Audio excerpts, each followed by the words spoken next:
पुराने जमाने की बात है। एक छोटे से गांव में दो दोस्त रहते थे, आरिफ और कामरान। दोनों बचपन से उठे खेलते, पढ़ते और जिंदगी के नशीब व फिराज में एक दूसरे के साथ रहते। लेकिन दोनों की फितरत में बड़ा फर्क था। आरिफ नहायत ईमानदार और साबिर लड़का था। वो हमेशा दूसरों की मदद करता और सच्चाई पर कायम रहता। दूसरी तरफ कामरान होशियार तो था, मगर दिल ही दिल में लालच और धोखे को अपना हथियार समझता था। एक दिन गांव में खबर मशहूर हुई कि काफिला शहर से आ रहा है, जिसके साथ कीमती सामान है। गांव के लोग अशिया खरीदने के लिए तैयार हुए। इसी दौरान एक बुजुर्ग ताजर जो काफिले के साथ आया था, बीमार हो गया। इसके पास एक बड़ी थैली थी जिसमें सोने के सिक्के थे। वो परेशान होकर बोला, काश यहाँ कोई ईमानदार शख्स मिल जाए जो मेरी अमानत रखे। जब मैं सेहतयाब हो जाऊं तो वापस ले लूं। कामरान फौरन आगे बढ़ा और कहा, चचा जी, मैं आपकी थैली संभाल लेता हूं। मगर ताजिर ने उसकी आंखों में लालच देख लिया और सर हिला दिया। फिर उसने आरिफ को देखा जो खामोशी से खड़ा था। ताजिर ने कहा, बेटा, मुझे तुम पर भरोसा है, ये अमानत तुम्हारे पास रखता हूं। आरिफ ने थैली लेकर अपने कुच्चे मकान में रख दी। कई दिन गुजर गए। ताजिर सेहतयाब हुआ और थैली वापस ली। उसने खुश होकर कहा, बेटा, तुमने मेरी अमानत महफूज रखी, बदले में ये चंद सिक्के तुम्हारे लिए तहफा हैं। आरिफ ने इनकार किया, चचा जी, मैंने सिर्फ अपनी जिम्मेदारी पूरी की है।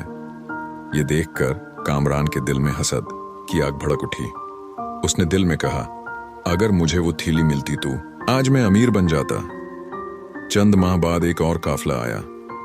इस बार एक ताजिर ने ऐलान किया कि उसे एक नौजवान चाहिए जो उसके साथ शहर जाकर कारोबार में हाथ बटाए। कामरान ने झट से कहा, मैं चलूंगा। मगर गांव वाले हंस पड़े और कहा, ये तो हमेशा लालच में रहता है। ताजिर ने आरिफ को देखा और कहा, तुम्हारे बारे में सुना है कि तुम ईमानदार, मेरे साथ चलो। आरिफ ताजिर के साथ शहर गया। वहां उसने मेहनत, दियानत और सब्र से काम किया। चंद सालों में वो शहर का कामयाब ताजिर बन गया। दूसरी तरफ कामरान गांव में छोटे मोटे धोखे देता रहा, मगर कोई इस पर एतबार न करता। वक्त गुजरता गया।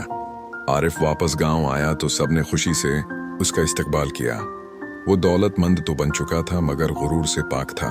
उसने गांव के यतीम बच्चों के लिए स्कूल बनाया, गरीबों के लिए खाने का इंतजाम किया। लोग दुआएं देने लगे। कामरान ये सब देखकर पशीमान हुआ। उसने आरिफ से कहा, दोस्त, काश मैं भी तुम्हारी तरह ईमानदारी को अपनाता तो आज इज्जत और सुकून के साथ जीता। आरिफ ने मुस्कुराकर जवाब दिया, कामरान, अभी भी देर नहीं हुई। सच्चाई और ईमानतदारी ही असल दौलत है।